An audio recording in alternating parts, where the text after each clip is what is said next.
Hey guys, what's up? And servers are still down, with by the another way. video for you.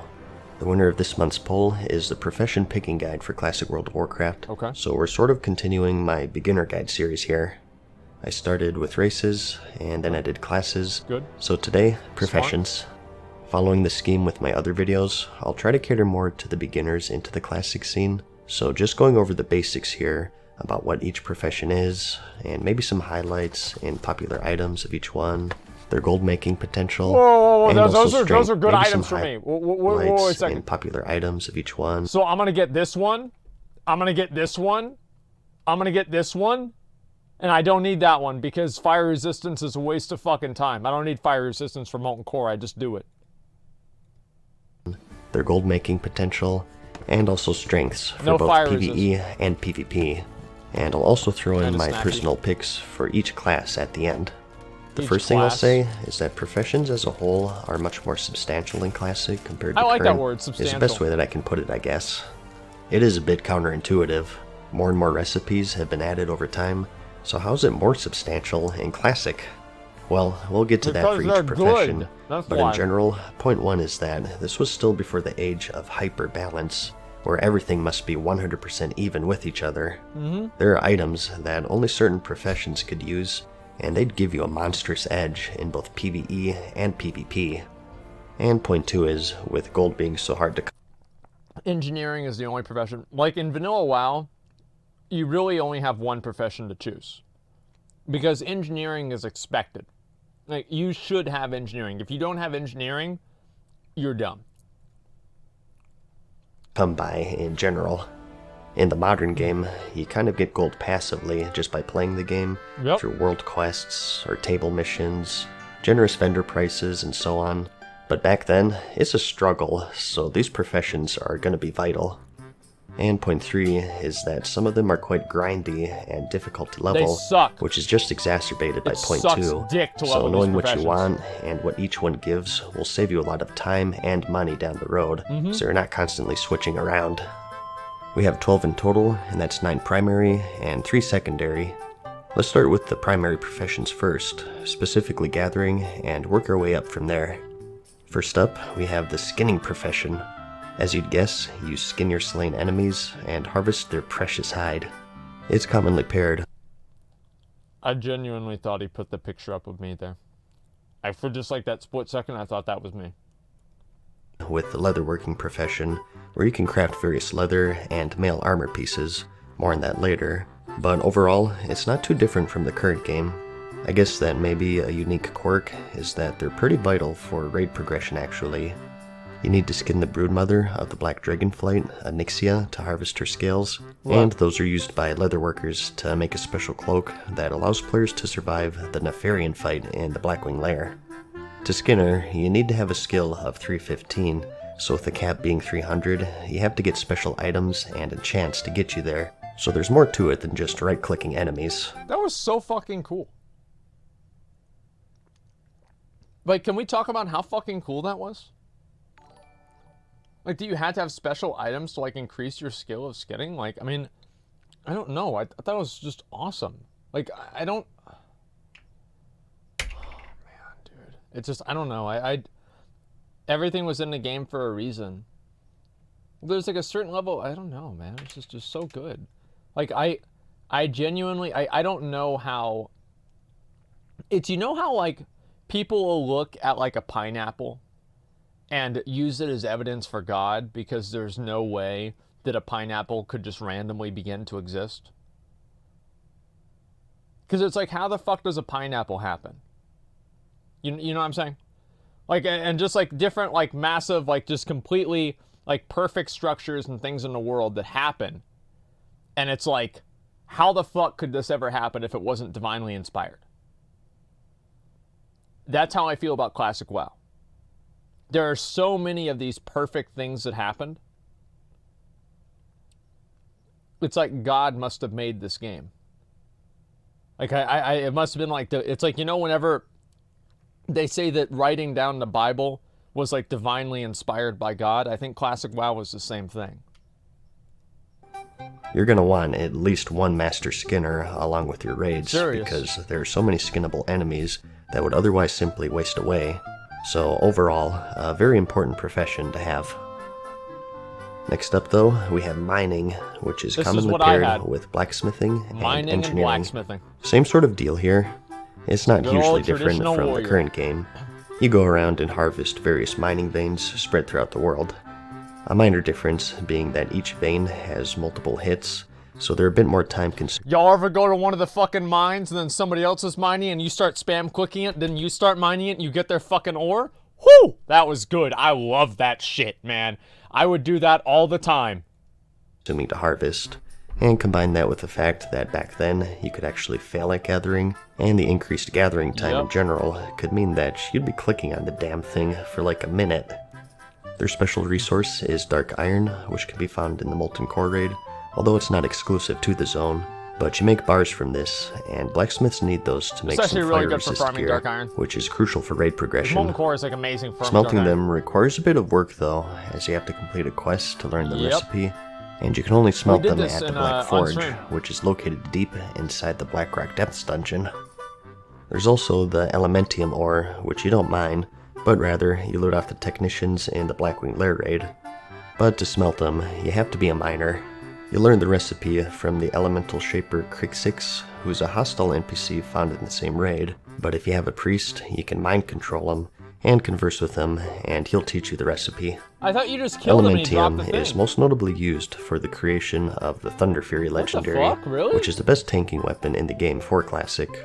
Yes, it is. So again, another crucial profession to have in your guild. I'm getting it, by the way. And as for herbalism, for those who feel more at home frolicking through a field of flowers, this is the profession for you.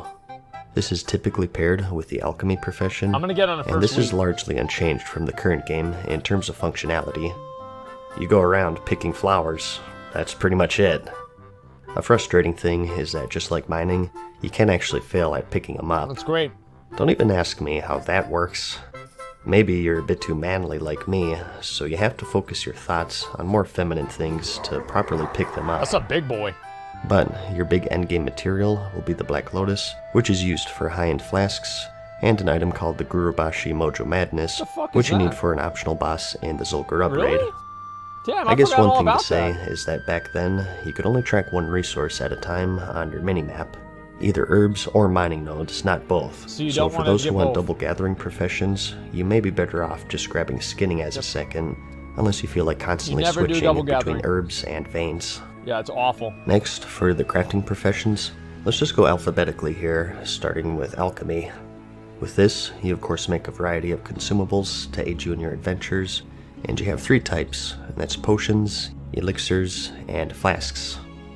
Potions are a bit overpowered in Classic because you can use multiple ones in battle actually. In the current game, you'll notice after using a potion, the cooldown only starts ticking after you've exited combat. It's why pre-potting before pull is so important, but in Classic, the cooldown starts regardless if you're in combat or not.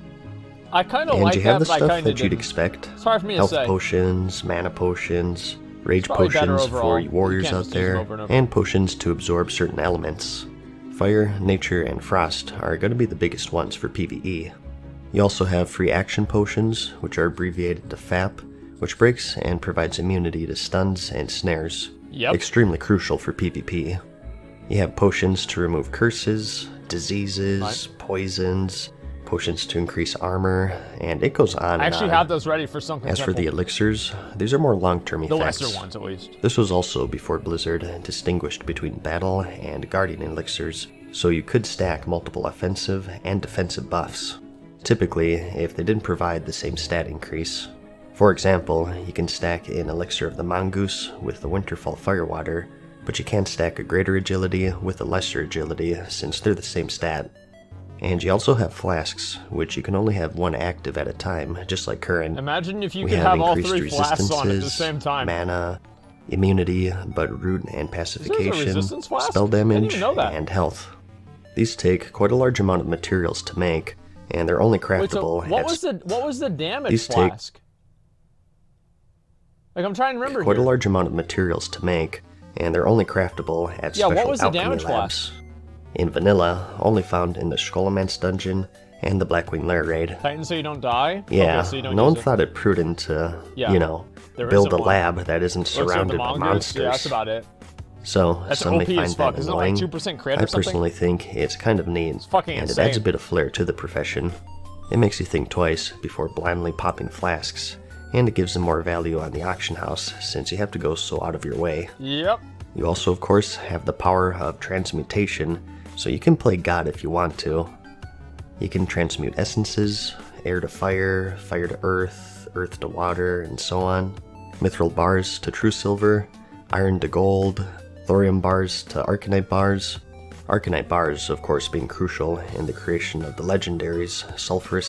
My mom was a transmute master, and I remember she was so fucking happy, and this is during BC, whenever she transmuted a primal might, and it procced to 5 primal mites.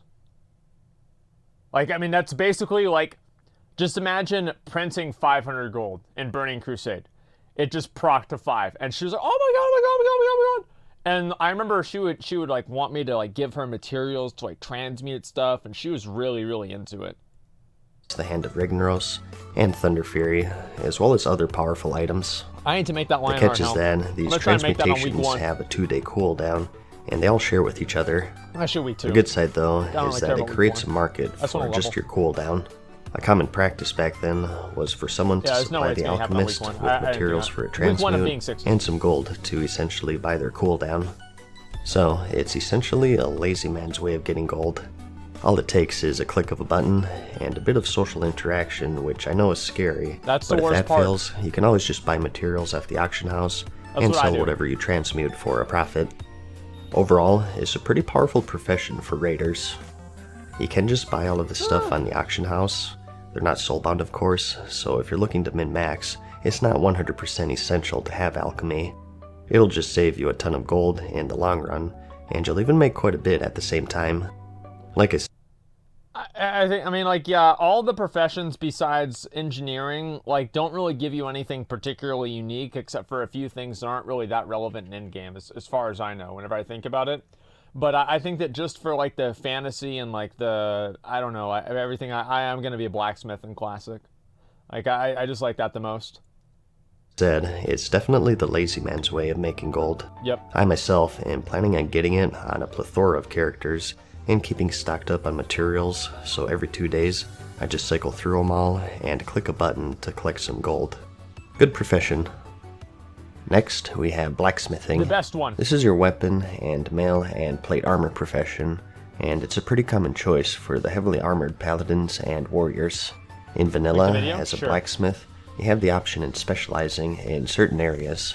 You can either be an armorsmith or a weaponsmith, and if you're a weaponsmith, you can specialize further Axe into either maces, specialization? swords, or axes. Yep. And for all of this, you have special exclusive recipes. That was so fucking cool. Here's some examples of some weapons you can make as a weaponsmith. Yep. More useful for that early endgame, of course. Feel free to pause if needed here.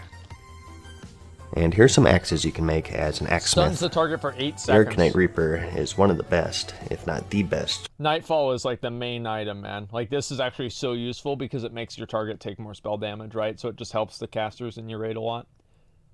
Early two-handers in the game. That's right. And you'll see a lot of axesmiths running around just for that. Arcanite And Reaper is it'll fucking definitely be a hot ridiculous. seller in the auction house. That's what I'm going to do. Quite expensive to make though, requiring 20 of those Arcanite bars that alchemists make. They can also make the Nightfall Axe, which is highly sought after for its debuff.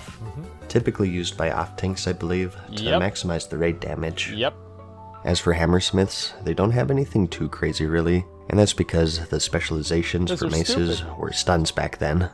Yeah, People they're wanted stupid. axes or swords mainly, because those gave increased crit and extra swings Yeah, for you're rogues and goddamn warriors, whereas the mace stuns were really only handy for PvP. And here you have your swords. I think the most popular one here is the Sage Blade, but this won't be I don't even know available until anybody that Phase uses that. 5, since they originally released quite late really? in Vanilla's Wow. lifespan.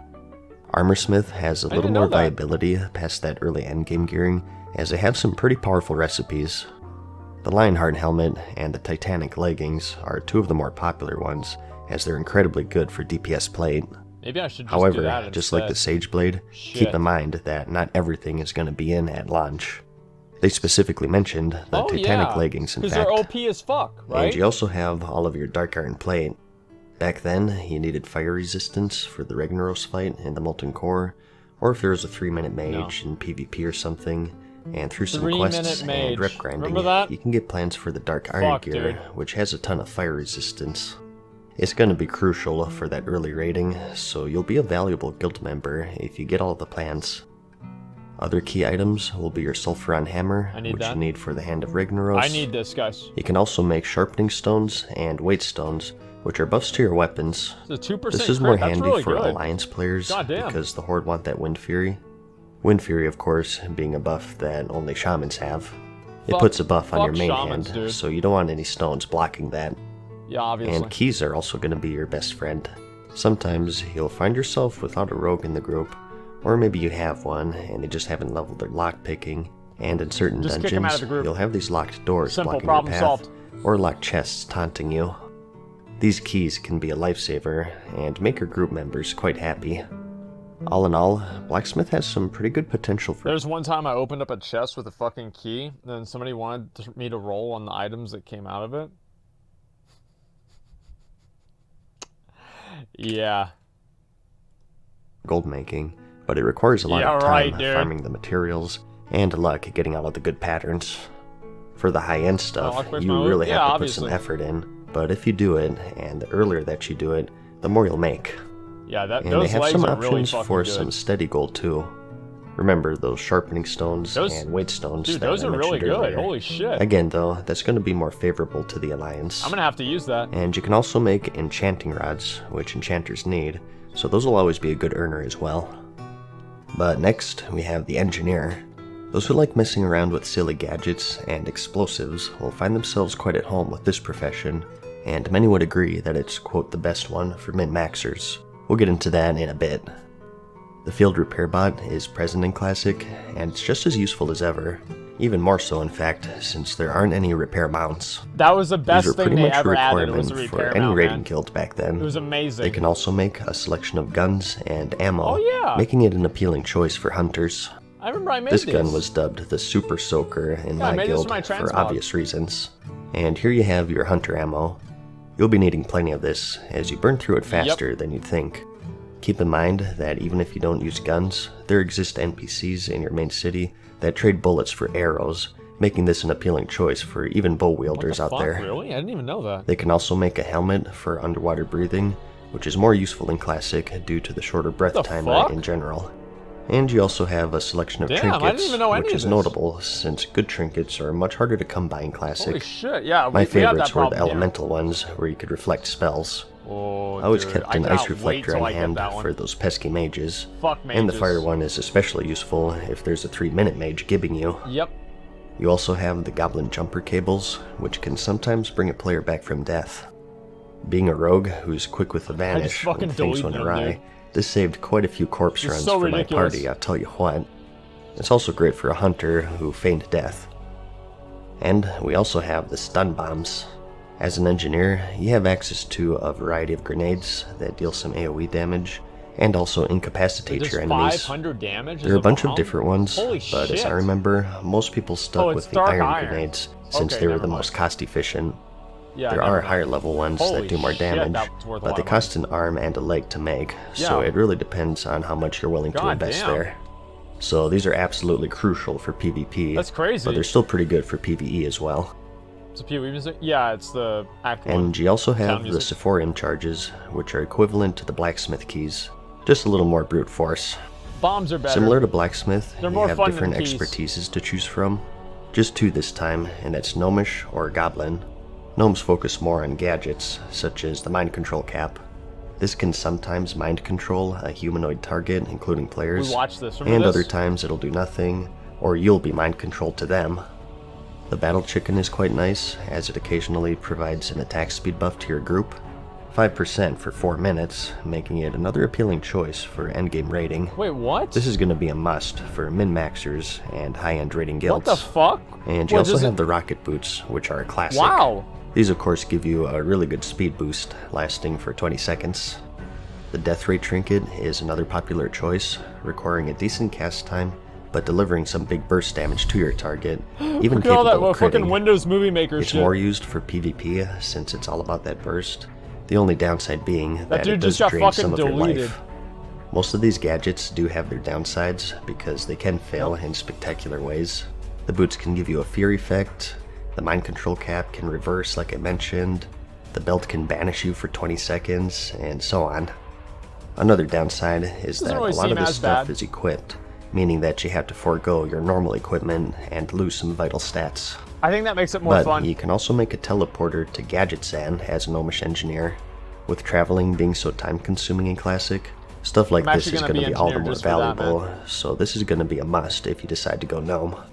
A benefit of this is that it's pretty close to Silithus, so it's a big time saver when the gates of Ahn'Qiraj open up. And as for Goblin Engineering, as I said, these guys specialize in Not as big of a time saver as pretending to be AFK and waiting for your guild to summon you. bombs. They also get some rocket boots, which are arguably worse than the gnomish ones. Yeah, those go because fast if they as fail, fuck, I'm they pretty break, sure. and you have to craft new ones Wait, all over what? again. There was a bug that you could use to bypass this, but since Really? they said Official Classic won't be That emulating a lot sucks. of these exploits, I wouldn't count on this Oh my making it to God. the game. Their helmet is the Rocket Helmet, which is basically a charge and a 30-second disorient Stupid fucking and a little goblins, stun man. to yourself. What do you expect? You saw this all the time in the old PvP videos, and it's going to be a lot of people's main reason for going Goblin. Goblin Yeah, this is what engineers people are get the using me Everlook for. teleporter, which brings you all the way to Winter Spring. Not as useful in my opinion than the Gadget Sam one, since there aren't any raids nearby really. It is kinda close to Ashara though, which holds Azurgos, and with Winter Spring being a higher level zone than Tanris, it's also a better spot for high level herbs and mining nodes and whatnot, so maybe a bit faster for farming. But another popular item of theirs is the Goblin Sapper Charge, which deals some damage to yourself, but also to everything around you. That is so fucking OP, dude. Like, this sapper charge is ridiculous. Like, especially whenever it's so fucking dumb, man. Like, I'm gonna use these as soon as I get the ability to, and you can just fucking delete everybody. Yeah, it's pronounced herbs, right? That's why there's the H at the beginning. Herb. Okay, 1 second here. Look at this, how can I confirm? I don't need you to confirm that people are using my girlfriend's picture as clickbait on Pornhub, okay? I'll just take your word for it. You don't need to follow up with that. Thank you. 450 to 750 in fact, which is quite a lot, It's not and a with a big deal. 5-minute cooldown. You may be hollering that this is imbalanced, and that engineers have an obvious edge here. They do. But again, it's just part of the game they do. before everything had to be 100% balanced Yeah, with they're each better. other. Engineers Those are of you better. who've been paying close attention Get may mad. have noticed that while these recipes require certain specializations to learn, Yep. most don't require them to use. You can switch specializations in Classic, either by relearning it entirely, or by using a special book that was introduced in patch 1.10. So Really? some people, if they choose, can make these gnome or goblish only then they trinkets or swap back items, over. and then switch to the opposite specialization. Shit, dude, I had no idea. This is kind of getting out of the scope of the video though. Like I said, I just wanted to cover the basics, and if I keep going, I'll keep you here for like 3 hours, so let's move on. All of this is to say though, engineering has just amazing potential in Classic due to the unregulated nature of the game back then. It's going to be quite a Unregulated. popular choice for both like that. PvE and PvP, and the only downside really is their gold making potential. It isn't yeah, hopeless, it's expensive but you as can do a fuck, lot man. better with other professions, I feel. Engineering, when I played it back then, was always just a gold sink rather than an earner, because you constantly have to make these bombs as you use them up, Damn. and a lot That's of the really items good. that you make require arcane bomb? engineering to use, Holy which hurts the shit. demand. There's not much point in buying engineer stuff if you can just make it yourself. For the Obviously. most part anyways, there are some exceptions. I think that a majority of people will go gnome, in which case the sapper charge will be a good earner I'd say that's since they probably can true. make it Yeah, themselves. gnomish is superior. Remember, you can switch from gnome to goblin after you make your gadgets and get the best of both worlds, but not everyone is going to know about that. And engineers can also make the best fishing lure in the game, which you need for high level fishing, and they can also make the salt shaker, which is required for leather workers That's required to make for my one of their stream. crafting materials. So, again, another great profession, and I have a lot more to say, but I've spent way too much time on this one already. There are plenty more handy Just say it's the gadgets best that I haven't profession. mentioned, It's simple. but I'll It just is. have a link It's the to best them in the profession. Problem description, solved. so you can go through that yourself. This is about the halfway point, so we'll probably call it a video right here. I still have 18 slot enchanting, bag. leatherworking, I need to get that, man. tailoring, and all of the secondary professions to cover, along with my personal picks for each class. Yep. But we'll continue that in part 2, which I'll have linked in the description whenever it's finished. Sorry to cut you off, but I kind of need a break here. This is quite the lengthy subject, and I still want to be fairly thorough, so I'd prefer to have it in 2 parts. That's a lot of stuff Regardless, to though, talk about in I hope you professions found the for video classic, helpful though. so far. There's a lot. Like it if you liked it. There's a and I'll video see you right in the there, next okay, one. guys? Peace.